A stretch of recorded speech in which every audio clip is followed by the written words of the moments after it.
खुलुमबाय आं सिबिरानि ब्रह्म गोजोन फुंबिलिनि बयनिसिमबो गाहाम हामलायनायखौ जासिहरनाय थाबाय नोंथांमोननि थाखाय आं गोदान खौरां लानानै फैबावबाय अन्नानै भिडिअखौ जोबजासिम नायलांदो बिसायख'थिनि भटआ सानजानि गेजेराव सानब्रैल'सै 2 मेआव सानजागोन आसाम बिधानसभा बिसायख'थिनि भटआ बिसायख'थि जोबखांनायनि उननिफ्रायनो बिजाथिफोरखौ हर्स ट्रेडिंनि थाखाय आसामनि बायजोआव दोनहैनाय महाजोनआ गावसोरनि बिजाथिफोरखौ जायगा फारसे लाबोफिननायनि थांखि लाबाय गोलाव सम आसामनि बायजोआव दोनहैनाय बिपिएफनि सागु बिजाथिफोर 6 एमसिएलएफोरखौ आसामाव आगान होफैबाय होननानै खौरां मोननाय जादों खौरांनि बायदिब्ला बिपिएफनि दैदेनगिरि हाग्रामा महिलारि बिथांजों लोगोसे बिपिएफनि गोजौ थाखोनि दैदेनगिरिफोर 6 एमसिएलए आरो सागु बिजाथिफोरा मानास नेशनेल पार्कनि मोसा आरो सिख्रि रिजर्टआव थाफैदों रिजर्टनि सिङाव सोर सोर दङ आरो माब्ला थांफिनगोन बेफोरनि सोमोन्दै जेबो फोरमायनानै होआखै लोगोसे खौरांगिरिखौबो रिजर्टनि सिङाव हाबनो होनाय जायाखै खौराङाव मोननाय बायदिब्ला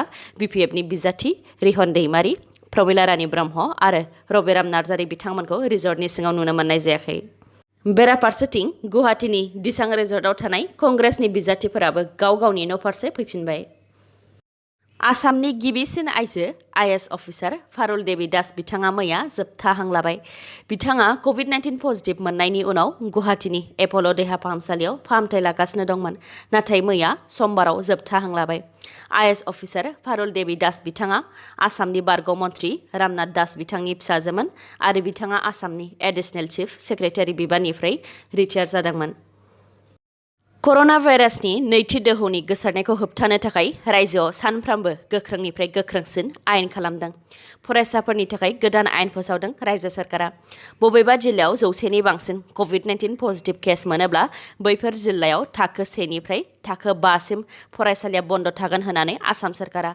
सिगांनो आयेन फोसावदोंमोन नाथाय दा आसाम सरकारा गोदान आयेन फोसावफिनबावबाय जिल्लायाव 100नि बांसिन कभिड-19 पजिटिभ केस मोनोब्ला थाखो 8 सिम फरायसालिया बन्द थासिगोन आरो बेयो दिनैनिफ्राय जागायजेनगोन थाखो 9 आरो थाखो 10नि फरायसाफोरा 50% सिगांनि होखानाय आयेन बायदियैनो फरायसालियाव थांनो हागोन मख'नो गोनांदि माखासे जिल्लाफोराव थाखो 8 सिम फरायसालिया बन्द थानाय नङा मुंफोरा फारियै चिरां बिश्वनाथ बाक्सा माजुलि डिमा हासाव सराइदेव हाइलाकान्दि खोला सालमारा सोनाब कार्बि आंलं बेनि अनगायै गुबुन माखासे जिल्लाफोराव फरायसालिया थाखो 8 सिम बन्द थागोन बेनि अनगायैबो कामरुप मेट्र'नि गासै सोलोंथाइ फसंथान आरो हस्टेलफोरखौ दानिफ्राय 15 साननि थाखाय बन्द खालामनो बिथोन होबाय डक्टर हेमन्त बिश्व शर्मा बिथाङा मख'नो गोनांदि कामरुप मेट्र'आव 1000नि बांसिन कभिड-19 पजिटिभ केस मोननायनि थाखायनो बे थांखिखौ फोसावदों बेनि अनगायैबो फिजिकेलि हेन्डिकेप जायफोर सोरखारि नङै पिएसइउ जायखिजाया मावख'आव मावग्रा बिथांमोनहा अफिसाव थांनो गोनांथि गैया न'निफ्रायनो खामानि मावनो हागोन आरो बेयो मोनफ्रोमबो जिल्लायावनो एप्लाइ जागोन लोगोसे जायखिजाया गारियाव साबेसे गाखोदों गासैबो मास्क गाननाया गोनांथार मख'नो गोनांनि बे आयेना 1 मेसिम थागोन आसाम डिजिपिनि सावगारि होनानै वाट्सएप खुलिनानै गाज्रि सावगारि आरो भिडिअ' शेयार खालामनायनि दायाव हमजाबाय पंकज गयारिया बाक्सा जिल्लानि पंकज गयारिया एचएस सेकेन्ड इयारनि सासे फरायसा बाक्सा जिल्लानि बरबरि पुलिसा बुंथिनाय बायदिब्ला पंकज गयारिया आसाम डिजिपिनि सावगारिखौ प्रफाइल पिक्चार दोननानै वाट्सएप ग्रुप खुलिदों आरो बे वाट्सएप ग्रुपनि गेजेरजों गाज्रि सावगारि आरो गाज्रि भिडिअ शेयार खालामदों बेराफारसेथिं पंकज गयारिया बुंथिदों दि आसाम डिजिपिनि सावगारिखौल' प्रफाइल पिक्चार होनानै वाट्सएप खुलिदों नाथाय जेबो गाज्रि सावगारि आरो भिडिअ शेयार खालामनाय जायाखै होननानै कटन इउनिभार्सिटिया मोनसे गोदान फोसावबिलाइ फोसावदों फोसावबिलाइनि बायदिब्ला कभिड-19नि गोसारनायखौ नोजोर होनानै जाबाय थानाय हायार सेकेन्डारि फाइनाल इयारनि गासैबो साबजेक्ट एबा आयदानि प्रेक्टिकेल आनजादखौ मैयानिफ्राय दोनथ'नो थांखि लाबाय आरो जाबाय थानाय बिए लिबारेल आर्ट्सखौ लाफानानै गासैबो कटन इउनिभार्सिटिनि आन्डार ग्रेजुएट फार्स्ट सेमिस्टारनि आनजादखौबो दोनथ'नो थांखि लाबाय मख'नो गोनांदि आद्रा थानाय हायार सेकेन्डारि फाइनाल इयारनि प्रेक्टिकेल आनजाद आरो आद्रा थानाय आन्डार ग्रेजुएट फार्स्ट सेमिस्टारनि आनजादफोरखौ कर'ना भाइरासनि थासारिया मोजाङाव फैफिनोब्ला खुंनाय जागोन आरो बेनि थाखाय गोदान नटिस फोसावगोन होननानैबो फोसावबिलाइनि गेजेरजों मिथिहोदों खौराङाव मोननाय बायदिब्ला कटन इउनिभार्सिटिनि जिअलजिकेल डिपार्टमेन्टनि सासे प्रफेसारनि देहायाव कभिड-19 पजिटिभ केस मोननाय जादों बेनि उनावनो कटन इउनिभार्सिटिया सोलिबाय थानाय आनजादफोरखौ दोनथ'नो थांखि लादों मिथिनाय बायदिब्ला बे प्रफेसारआ थांनाय 24 एप्रिलाव जानाय आनजादनि इनभिजिलेटरबोमोन बेनिखायनो कभिड-19 खौ फरायसाफोरनावबो गोसारनायनि सन्देह लानाय जादों कटन इउनिभार्सिटिजों लोगोसे गुवाहाटी इउनिभार्सिटियाबो गांसे फोसाव बिलाइ फोसावदों। फोसाव बिलाइनि बायदिब्ला गुवाहाटी इउनिभार्सिटिनि गासैबो आनजाद आरो गुवाहाटी इउनिभार्सिटिनि सिङाव थानाय गासैबो कलेज एबा इनस्टिट्युटफोरनि आनजादफोरखौबो 27 एप्रिल एबा दिनैनिफ्राय 11 मेसिम दोनथ'नो थांखि लाबाय। गुवाहाटी इउनिभार्सिटिनि कन्ट्रलार अफ एग्जामिनेशना आनजादनि सायाव थाबैनो नटिस फोसावनानै होगोन होननानैबो बुंथिदों। लोगोसे गुवाहाटी इउनिभार्सिटिनि हस्टेलाबो दिनैनिफ्राय 11 मेसिम बन्द थागोन आरो फरायसाफोरखौ जेसे हायो एसे थाब हस्टेल एंगारनोबो बिथोन होदों। 2 मेआव बिधान सभा बिसायख'थिनि भट साननाया जानाय नङा नामा?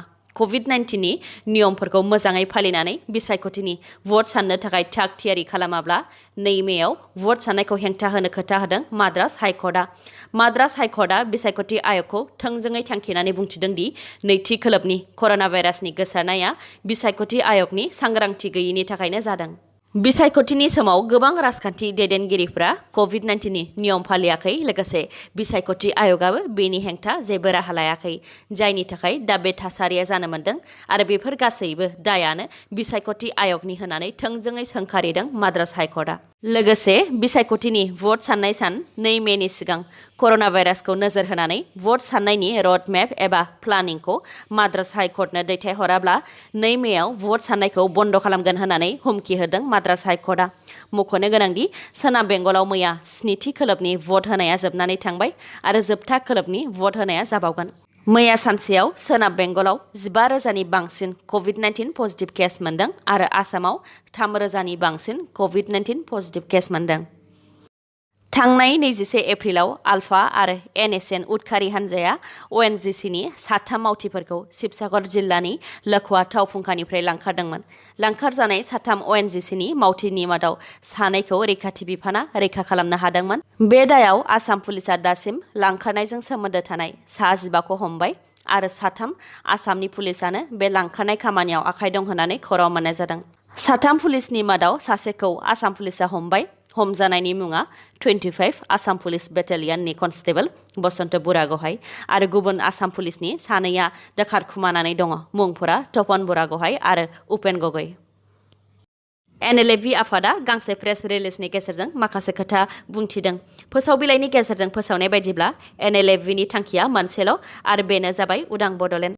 3थि गोरोबथानि उनावबो गोबां जांख्रिथायारि बिर जोहोलावफोरा जेलाव जोबजानानै दुखु सहायनानै थानो गोनां जादों होननानै फोरमायथिदों। लोगोसे 3थि गोरोबथानि उनावबो गोबां जांख्रिथायारि जोहोलावफोरखौ जानाय लोंनाय थानायाव पुलिसफोरा नासयगासिनो आरो जायफोर फेसबुकआव बांसावलाबायगासिनो बिथांमोनहा उदां बड'लेण्डनि ओंथिखौ मिथिनानै ला होननानैबो लिरदों प्रेस रिलिजनि गेजेरजों। बेजों लोगोसे NLFVआ बारग' NDBफोरखौबो खावलायनानै लिरदों दि बिथांमोनहा जाहाथे आर्मि पुलिसफोरजों लोगो जानानै एबा रां लानानै NLFVनि बेरेखा मावनो ओंखारा होननानै। सोरबा NLFVनि बेरेखा मावनो सानदोंब्ला गोथौयै साननो थाखायबो खावलायदों बिथांमोनहा। लोगोसे बर' माहारियाबो NLFVनि हेंथा दामाव होननानै बुंथिदों। मानोना सिगांनि सानफोराव बर'फोरनि गेजेराव एरसन एरब्र खालामनायनि थाखायनो माखासे थांखिफोरा फैमाल जादों होननानैबो लाइजामनि गेजेरजों लिरदों। जोबथायाव NLFVआ लिरदों दि जाय बिथांमोनहा NLFVनि आर'जलाइखौ मोनबाय जानो हागौ, जायफोरा मोननानैबो मोनाखै बायदि खालामदों, बिथांमोनखौ गोसोआव लानो होदों दि बिर जोहोलावफोरनि थै होनायावसो दिनै नोंसोरो बेफोरबायदि जानो हादों होननानै। आरो NLFVआबो थैनि सोलायै थैखौनो नागिरनांगोन जुदि नोंसोर हारिनि थाखाय मावनो नागिरनायाव हेंथा होयोब्ला होननानै जोबथायाव लिरदों। रायजोआव मानसि बुथारनाय जाथाया दासान्दि बांबोनो हमदों। थांनाय 9 एप्रिलावसो अदालगुरिनि अनजालि बसुमतारीखौ हानजा जिनाहारि खालामनानै बुथारनाय जाथाय आरो थांनाय 22 एप्रिलाव 12 बोसोर बैसोनि कार्बि हिन्जावसा गथ' रंहांफिखौ जिनाहारि खालामनानै अरजों सावथारनाय जाथाया जानानै थांदोंमोन। बिथांमोनखौ खास्रि बिस्रि बुथारनाय जाथायनि दायनिगिरिखौ साजा होयि समावनो आरो फिन 24 एप्रिलावनो बुथारनायनि जाथायबाव। बे बुथारनाय जाथाया सनितपुर जिल्लानि राङापारा पुलिस थानानि सिङाव थानाय 1 नं गेरुवाजुलियाव जादों। खोमसि फोथायनायखौ लानानै दायनानि सन्देहआव माखासे सिनाय मोनै दुथांफोरा 53 बोसोर बैसोनि फिसाय गैजायै लकेश्वरी दैमारिखौ बुथारदों। जाथायनि सायाव मिथिहोनाय बायदिब्ला थांनाय सनिबार हरनि 11 रिंगासोआव माखासे सिनाय मोनै दुथांफोरा लकेश्वरीखौ गनजों बुग्लिनानै बुथारदों आरो हाग्रा गेजेराव फबनानै दोनहैदों। लोगोसे दुथांफोरा लकेश्वरीनि फिसौज्लाखौबो गाग्लोबदों आरो आथिं आखाइ खाख्रबनानै थांदों। अखानायै रायजोफोरा खानानै दोनजानाय फिसौज्लाखौ रैखा खालामफैनो हादों आरो लकेश्वरीनि गोमानानै थानाय जाथायखौ राङापारा पुलिस थानायाव खौरां हैदोंमोन। उनाव पुलिसा नागिरनानै लकेश्वरीनि न'निफ्राय 1 किल'मिटारसो गोजानाव लकेश्वरीनि गोथै देहाखौ हा सिङाव फबनानै दोननाय हालतनिफ्राय बोखांनो हादों आरो बे जाथायखौ दायनानि सन्देहआवनो खालामदों होननानैबो मिथिहोदों। जाथायनि सायाव पुलिसा दा नायबिजिरनाय खामानिखौ मावगासिनो दङ। दिनैनि खौराङा एसेनोसै। गाबोन आरो गोदान खौरांजों लोगो मोनफिनबावगोन।